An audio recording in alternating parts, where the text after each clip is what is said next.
VLSI DT Part B Assignment 1.a CMOS Inverter. This assignment has two parts. First, basic inverter, wherein we demonstrate the functionality of an inverter, that is output voltage is a complement of input voltage. And second part is to perform dynamic power dissipation analysis on the inverter, wherein we justify that dynamic power dissipation is proportional to load capacitance CL. It is proportional to the square of the bias voltage VDD and proportional to the clock frequency. Referring to the schematic shown here, we are going to draw the layout for 90 nanometer foundry, wherein without connecting the load capacitance CL, we will verify the basic functionality, and after connecting the load capacitance CL with nominal values of 0.01 picofarads and nominal frequency of 2.5 gigahertz,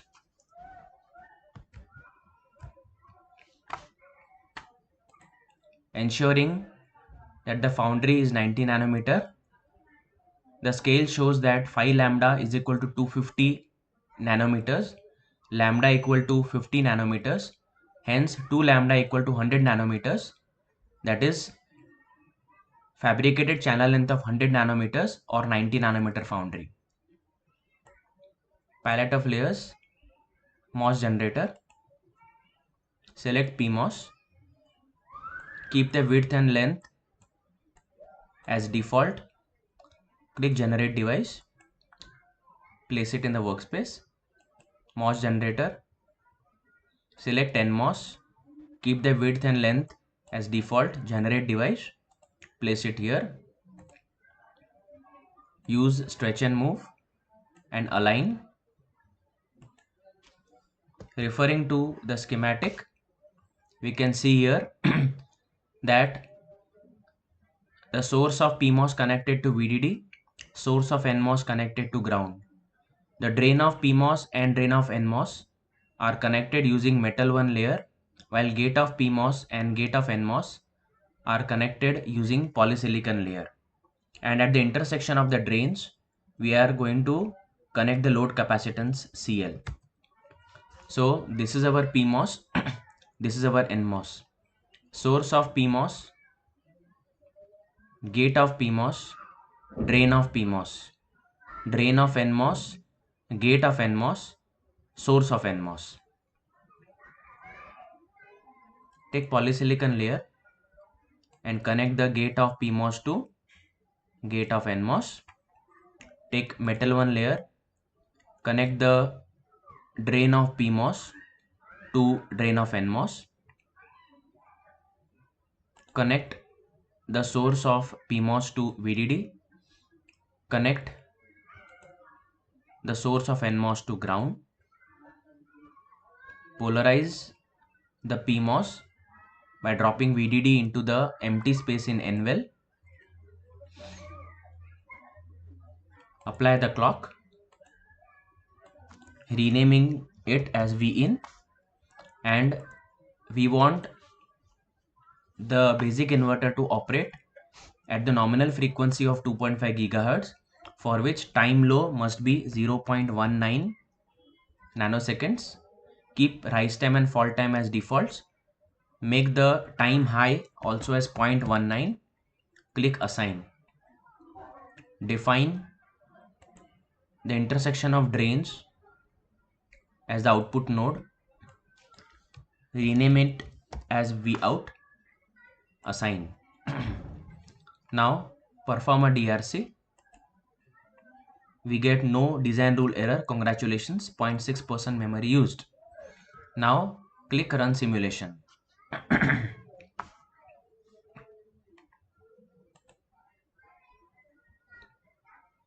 Click reset. To check the frequency, check this checkbox, click reset. We can see that the frequency shown is 2.5 gigahertz. Remove frequency check check delay and bus value, click reset. We can see here that we are getting rise time and fall time as 3 picoseconds and 1 picosecond respectively. Also note that at the bottom right corner of the waveform window, we are getting P equal to 3.711 microwatt, which is the dynamic power dissipation without connecting the load capacitance. This is how we demonstrate the basic functionality of CMOS inverter. Now we have to perform part B, that is CMOS inverter analysis, where we try to justify or demonstrate that as load capacitance increases and decreases, the bias voltage VDD increases and decreases, and the clock frequency increases and decreases. Dynamic power dissipation also increases and decreases. So the nominal value of load capacitance is 0.01 picofarad, while nominal gate frequency is 2.5 gigahertz. Take add virtual capacitance and drop it at the output. The default value is 0.01 picofarads. Click OK. Perform DRC. Click run simulation.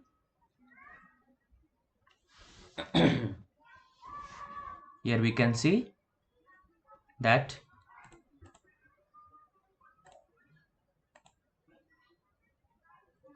the output frequency is 2.5 gigahertz and the rise time and fall times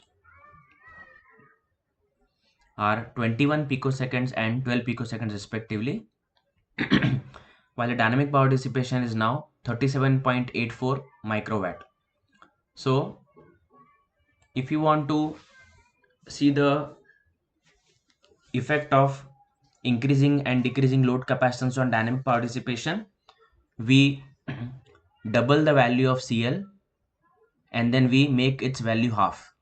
So go to palette of layers and note that the dynamic power dissipation for frequency equal to 2.5 gigahertz and nominal capacitance equal to 0.01 picofarads was approximately 37.8 microwatts. I now increase the load capacitance to double by double clicking and making it 0.02. Click OK and run simulation. We can see here that the power dissipation has almost become double from 37.8 to 71.7 microwatts.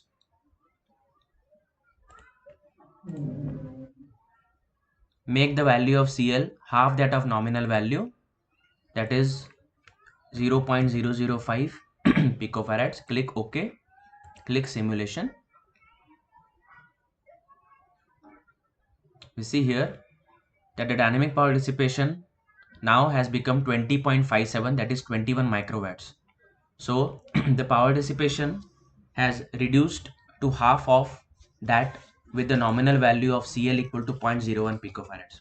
So we saw that when CL is doubled and CL is made half that of nominal value, the power dissipation also almost doubles and also becomes half that of the power dissipation with nominal value of CL.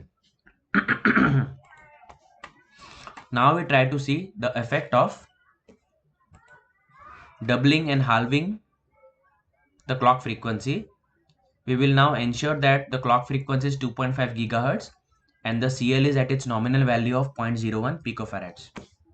So making the value of CL as 0.01, OK, double clicking V in, and with time low and time high as 0.19 nanoseconds, the frequency is 2.5 gigahertz and the power dissipation is 37.84 microwatts. We now double the clock frequency by double clicking V in and clicking faster ones and assigning it. Run simulation.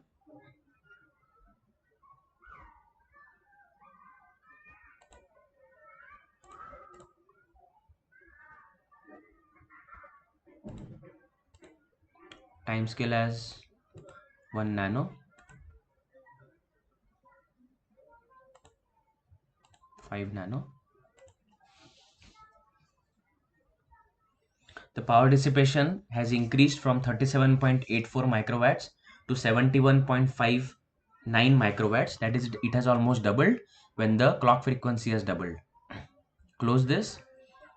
Now change the clock frequency to half that of nominal, that is 1.25 gigahertz. Double click V in, click slower and slower, assign, run simulation.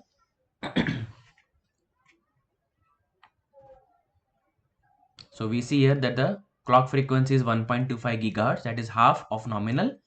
Power dissipation has become 21.17 microwatts, almost half the power dissipation with nominal frequency of 2.5 gigahertz. So we again saw that when I doubled the clock frequency and made it half that of nominal frequency, the dynamic power dissipation also became almost double and almost half. Now we have seen the effect of increasing and decreasing the load capacitance as well as the clock frequency on the dynamic power dissipation. Now we want to see what is the effect of changing the value of bias voltage VDD on the dynamic power dissipation. Now, since we are working in 90 nanometer foundry, the default value of VDD for this foundry is 1.2 volt, and I cannot manually change the value of VDD just like I manually change the values of clock frequency and load capacitance CL. Hence, the only way to change the value of VDD is to use a new foundry. So we save our layout as CMOS inverter 90 nanometer. We open a new layout and we change the foundry by going to file, select foundry, and we select CMOS 018 dot rule. When you do this, immediately the scale has changed to 5 lambda equal to 500 nanometers. That is lambda equal to 100 nanometers. That is 2 lambda equal to fabricated channel length is equal to 200 nanometers. That is 100 nanometer available channel length. And we see here in the taskbar, we see the foundry is 0.18 micrometers or 180 nanometers, and the value of VDD is now 2 volts. So now for this foundry, the value of VDD is now 2 volts, unlike 1.2 volts for 90 nanometer foundry. We make our inverter again and we ensure that the clock frequency is 2.5 gigahertz and load capacitance is 0.01 picofarads. MOS generator, PMOS generate device, MOS generator, NMOS generate device. Align the devices. Take polysilicon, connect the gate of PMOS to gate of NMOS. Take metal one, connect drain of PMOS to drain of NMOS. Apply VDD to source of PMOS. Apply ground to source of NMOS. Polarize the N-well.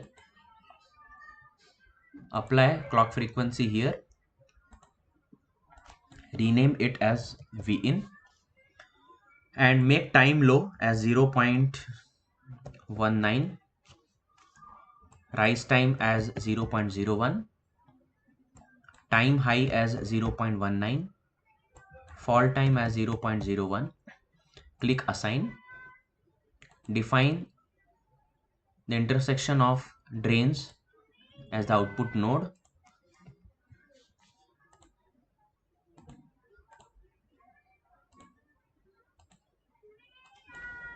Rename it as Vout. Click assign and connect a load capacitance of 0.01 picofarads. Click OK. Save this as CMOS 180 nanometers. perform a DRC, click simulate.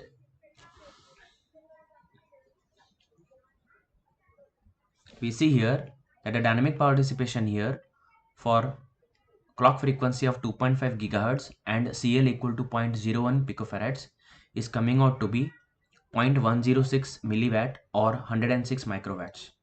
Now, from the formula for dynamic power dissipation, P dyne is proportional to VDD square. So the new value of the new value of power dissipation with VDD equal to 2 volt would be 2 upon 1.2 whole square, that is approximately 2.78 times the value of power dissipation with VDD equal to 1.2 volts. And if we calculate, then the dynamic power dissipation for VDD equal to 1.2 volts was obtained as 37.84, and if we multiply 37.84 microwatt with 2.78, we approximately get 105.7 microwatts, that is 106 microwatts. So we see here that the dynamic power dissipation is proportional to square of the supply voltage VDD. Thus we have